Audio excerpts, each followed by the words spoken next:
friends, once again welcome back to my new video. Okay, നമ്മൾ previous classൽ discuss ചെയ്തു വെച്ചത് conjunctions ആണ്.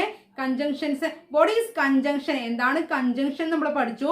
അതുപോലെ തന്നെ 3 types of conjunction ആണ് നമ്മൾ പറഞ്ഞു വെച്ചത്. Okay, കഴിഞ്ഞ വീഡിയോയിൽ നമ്മൾ ഡിസ്കസ് ചെയ്തു വെച്ചത് coordinating conjunction ആണ്. ഏതൊക്കെയാണ് coordinating conjunction? For, and, nor, but, or, yet, so. ഈ 7 എണ്ണാണ് കോർഡിനേറ്റിംഗ് കൺജങ്ഷൻസ്. അതിൽ നമ്മൾ ഏതൊക്കെ ഡിസ്കസ് ചെയ്തു? ഫോർ ഡിസ്കസ് ചെയ്തു, അതുപോലെ തന്നെ ആൻഡ് ഡിസ്കസ് ചെയ്തു, നോട്ട് ഡിസ്കസ് ചെയ്തു. ക്ലിയർ? ആ 3 എണ്ണം നമ്മൾ പ്രീവിയസ് ക്ലാസ്സിൽ ഡിസ്കസ് ചെയ്ത് വെച്ചിട്ടുണ്ട്.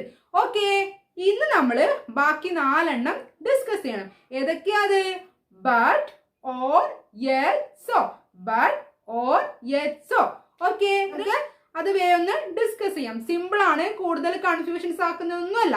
പെട്ടെന്ന് നമുക്ക് പറയുമ്പോൾ തന്നെ അത് മനസ്സിലാവും. Okay, are you ready? Okay, follow ചെയ്യണേ. ഫസ്റ്റ് അതിന്റെ ബാക്കി ഇനി അതിന്റെ കോർഡിനേറ്റീവ് കൺജങ്ഷന്റെ ബാക്കിയാണ്. ബട്ട് എന്ന കൺജങ്ഷൻ നമുക്ക് ഡിസ്കസ് ചെയ്യാം. നമ്മൾ ഫോർ ഡിസ്കസ് ചെയ്തു, ആൻഡ് ഡിസ്കസ് ചെയ്തു, നോട്ട് ഡിസ്കസ് ചെയ്തു.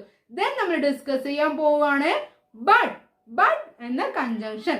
ഓക്കെ, നമുക്ക് നോക്കാം ബട്ട് എന്ന കൺജങ്ഷന്റെ യൂസേജും അതിന്റെ അർത്ഥവും. പണ്ട് മുതലേ അറിയാം ബട്ട് എന്ന കൺജങ്ഷന്റെ അർത്ഥം പക്ഷേ, അല്ലെ?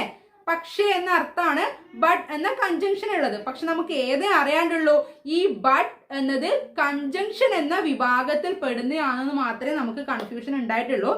അതല്ലാണ്ട് ബട്ട് എന്നതിന്റെ അർത്ഥം നമുക്ക് പണ്ട് മുതലേ അറിയാം, അല്ലെ? എന്താ? പക്ഷേ എന്ന അർത്ഥത്തിലാണ് ബട്ട് എന്ന കൺജങ്ഷൻ യൂസ് ചെയ്യാം. നമുക്ക് നോക്കാം അതിന്റെ എക്സാമ്പിൾസ് നോക്കിയിട്ട് നമുക്ക് എക്സാമ്പിൾസ് നോക്കി പറയാം. ഓക്കെ, ഫസ്റ്റ് എക്സാമ്പിൾ നോക്കിയേ. I can write English but I can speak it. I can write English but I can speak it. But എന്താണ്? എനിക്ക് ഇംഗ്ലീഷ് എഴുതാൻ കഴിയും, പക്ഷേ സ്പീക്ക് ചെയ്യാൻ, അത് സംസാരിക്കാൻ കഴിയില്ല. എനിക്ക് ഇംഗ്ലീഷ് എഴുതാൻ കഴിയും, പക്ഷെ സംസാരിക്കാൻ കഴിയില്ല. I can write English but I can speak. എനിക്ക് ഇംഗ്ലീഷ് എഴുതാൻ കഴിയും, പക്ഷേ സംസാരിക്കാൻ കഴിയില്ല. കണ്ടാ, 2 സെന്റൻസുകൾ തമ്മിൽ കണക്ട് ചെയ്തിട്ടുണ്ടാ. അതിന് ഏതുപയോഗിച്ചു? ബട്ട് എന്ന കൺജങ്ഷൻ. ബട്ടിന്റെ അർത്ഥം പക്ഷേ. ഇനി വേറൊരു എക്സാമ്പിളോട് നോക്കാം. ഐ എം ടയേർഡ്, ഞാൻ ക്ഷീണിതനാണ്. I'm tired but I have to finish this work. I'm tired but I have to finish this work. ഞാൻ ടയേർഡ് ആണ്, പക്ഷെ എനിക്ക് വർക്ക് ഫിനിഷ് ചെയ്യേണ്ടതുണ്ട്. ക്ലിയർ? നോക്കാം, ആ ബട്ടിന്റെ യൂസേജ് വേണ്ട. പക്ഷേ എന്ന അർത്ഥത്തിലാണ് ബട്ട് എന്ന കൺജങ്ഷൻ യൂസ് ചെയ്യുന്നത്. നമുക്ക് കൂടുതൽ എക്സാമ്പിൾസിന്റെ ഒന്നും ആവശ്യമില്ല, കാരണം നമുക്കറിയാം ബട്ട് എന്ന കൺജങ്ഷന്റെ അർത്ഥം. ഓക്കെ, നിങ്ങൾക്ക് ഈ 2 എക്സാമ്പിൾ വെക്കുമ്പോൾ തന്നെ ഓക്കെ ആയില്ലേ? ഓക്കെ, ബട്ട് ക്ലിയർ ആയില്ലേ? ഇനി നമുക്ക് നെക്സ്റ്റ് പോവാം. നെക്സ്റ്റ് കൺജങ്ഷൻ ആണ് ഓർ. എന്താണ് ഓർ എന്ന കൺജങ്ഷന്റെ അർത്ഥം? അതും നമുക്കറിയാം, സിമ്പിൾ ആണ്, അല്ലെ? ഓർ എന്ന കൺജങ്ഷന്റെ അർത്ഥം അല്ലെങ്കിൽ എന്ന അർത്ഥത്തിലാണ് ഓർ എന്ന കൺജങ്ഷൻ നമ്മൾ യൂസ് ചെയ്യുന്നത്. ഓക്കെ, നമുക്ക് എക്സാമ്പിൾസിലേക്ക് പോവാം. അതും നമ്മൾ കൂടുതൽ കൺഫ്യൂഷൻസ് ആക്കാത്ത കൺജങ്ഷൻ ആണല്ലേ. നോക്കിയേ, ഓർ എന്ന കൺജങ്ഷന്റെ എക്സാമ്പിൾസ് നോക്കിയേ. You want to coffee or tea? നിങ്ങൾക്ക് ചായയാണോ കാപ്പിയാണോ? Do you want to coffee or tea? നിങ്ങൾക്ക് ചായ വേണോ കാപ്പി വേണോ? Do you want to coffee or tea? ചായ അല്ലെങ്കിൽ കോഫി. ക്ലിയർ? ഓർ എന്ന് പറഞ്ഞാൽ അല്ലെങ്കിൽ എന്ന അർത്ഥത്തിൽ. Clear? Do you want to textbook or notebook? നിങ്ങൾക്ക് നോട്ട് ബുക്ക് ആണോ വേണ്ടത്, ടെക്സ്റ്റ് ബുക്ക് ആണോ വേണ്ടത് എന്ന അർത്ഥത്തിൽ. ഓർ അല്ലെങ്കിൽ എന്ന അർത്ഥത്തിൽ ഉപയോഗിക്കുന്ന കൺജങ്ഷൻ ആണ് ഓർ. നെക്സ്റ്റ് പോവാം. ഓക്കെ അല്ലേ? ബട്ട് ഓക്കെ ആണ്, ഓർ ഓക്കെ ആണ്. നെക്സ്റ്റ് നോക്കിയേ, യെറ്റ് എന്ന കൺജങ്ഷന്റെ അർത്ഥം. യെറ്റ് എന്ന കൺജങ്ഷന്റെ അർത്ഥം എന്ന് പറയുന്നത് ഈ ബട്ട് എന്ന കൺജങ്ഷന്റെ സെയിം മീനിങ് ആണ്. പക്ഷേ അല്ലെങ്കിൽ എന്നിട്ടും എന്ന അർത്ഥം തന്നെയാണ് യെറ്റിനുള്ളത്. യെറ്റ് എന്ന കൺജങ്ഷന്റെ അർത്ഥം എന്നിട്ടും അല്ലെങ്കിൽ ബട്ട്. ഈ ബട്ട് എന്നതിന്റെ സെയിം മീനിങ് ആയിട്ട് തന്നെയാണ് യെറ്റ് എന്ന കൺജങ്ഷൻ യൂസ് ചെയ്യാം. നമുക്ക് എക്സാമ്പിൾ നോക്കുമ്പോൾ മനസ്സിലാവേ. നോക്കിയേ, he studied a lot yet he didn't pass the exam. അവൻ നന്നായിട്ട് പഠിച്ചിട്ടുണ്ട്, പക്ഷെ അവൻ എക്സാം പാസ്സായില്ല. അതായത് എന്നിട്ടും അല്ലെങ്കിൽ പക്ഷേ. ഇവിടെ നമുക്ക് ബട്ട് യൂസ് ചെയ്താലും കറക്റ്റ് ആണ്. ക്ലിയർ? എന്നിട്ടും പക്ഷേ എന്ന അർത്ഥത്തിലാണ് യെറ്റ് എന്ന കൺജങ്ഷൻ യൂസ് ചെയ്യുന്നത്. ഇനി വേറൊരു എക്സാമ്പിൾ നോക്കിയേ. I can read and write Hindi yet I didn't speak it fluently. ഞാൻ നന്നായിട്ട് ഹിന്ദി എഴുതും വായിക്കും ചെയ്യും, പക്ഷേ എന്നിട്ടും എനിക്ക് അത് ഫ്ലുവന്റ് ആയിട്ട് സംസാരിക്കാൻ കഴിയുന്നില്ല. ക്ലിയർ? യെറ്റ് എന്ന കൺജങ്ഷൻ പറയുന്നത്. എന്നിട്ടും, പക്ഷേ, ബട്ട് എന്ന കൺജങ്ഷന്റെ സെയിം മീനിങ് ആണ് യെറ്റിനും വരുന്നത്. Okay okay. ഇനി നെക്സ്റ്റ് കൺജങ്ഷൻ നോക്കാം.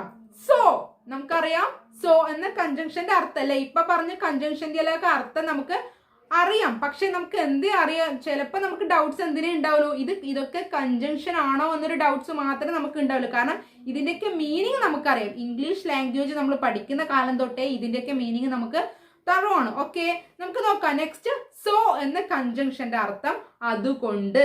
എന്താണ്? അതുകൊണ്ട്.